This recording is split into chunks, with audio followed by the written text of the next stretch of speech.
Hi there, this is Dr. Evan Osar with the Institute for Integrative Health and Fitness Education. Welcome to this edition of Integrative Movement Insider. And this is the 5th edition of this year, 2019. Hope your 2019 is off to a great start and you're working proactively on accomplishing your goals this year and making 2019 your best year ever as a health and fitness professional.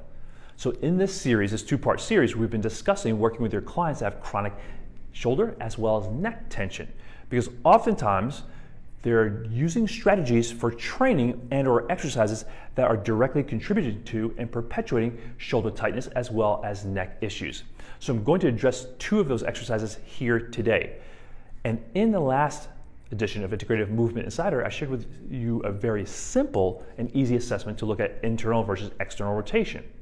Another assessment we're going to teach this weekend as we head out, Janice and I head out to the East Coast to teach the Integrative Corrective Exercise Instructor Program, is the overhead reach test or the overhead flexion test. So basically it's just bring the arms by the side, keep the elbow straight, and just bring the arms straight up overhead, keeping the arm next to the head. Because if the person's arm is moving away from their head, they're telling you that there's something short and tight, not allowing them to bring the arm back closer to the head.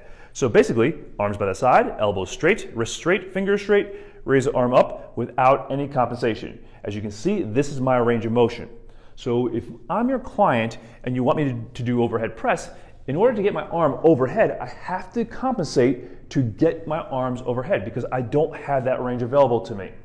So I would have to overextend my thoracolumbar junction, so right here in my back, or I have to shove my pelvis forward, again, throw my thorax behind my pelvis to get my arms straight overhead. So for a lot of our clients, vertical pressing patterns aren't very effective for them and directly contribute to and lead to chronic shoulder issues as well as neck issues.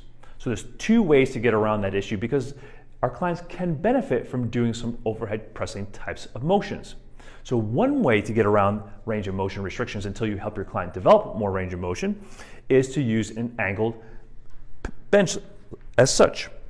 So again, if you look at my range of motion, that's my range of motion, a little bit better on my right side. If I sit down and lean back, I can still do a nice overhead pressing type motion using the range of motion I have available to me without compensating through my spine, my trunk, spine, pelvis, and or hip complex. So that's one option.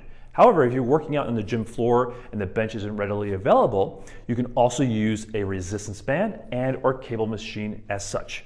So again, you've checked your client's range of motion, so it's here. So you want to make sure that when your client presses, they're able to press within that range of motion so that they don't have to compensate their head, neck, shoulder complex, and or thoracolpelvic cylinder. Have your client align their head, neck, and shoulder complex as well as the thoracolpelvic cylinder. Grab the handle, bring it up to the shoulder, maintaining alignment. So now they're going to press within that range of motion that your client can control. So that way they're not compromising their head, neck, and or thoracolpelvic cylinder alignment, and that way they're respecting the range of motion they have, and they'll start to develop increased ranges of motion and not lead into those issues that directly contribute to chronic tightness. Now the second exercise that many clients do, and they love to do because they really feel it in their shoulders, is front dumbbell raises. So that's where the client brings their arms up like this, and they're alternating, moving their arms in this manner.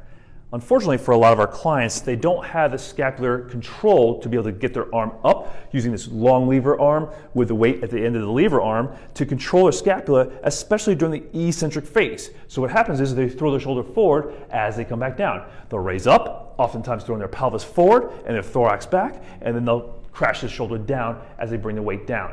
It's not a great exercise for the majority of our clients because they don't have the alignment and control required to do that exercise.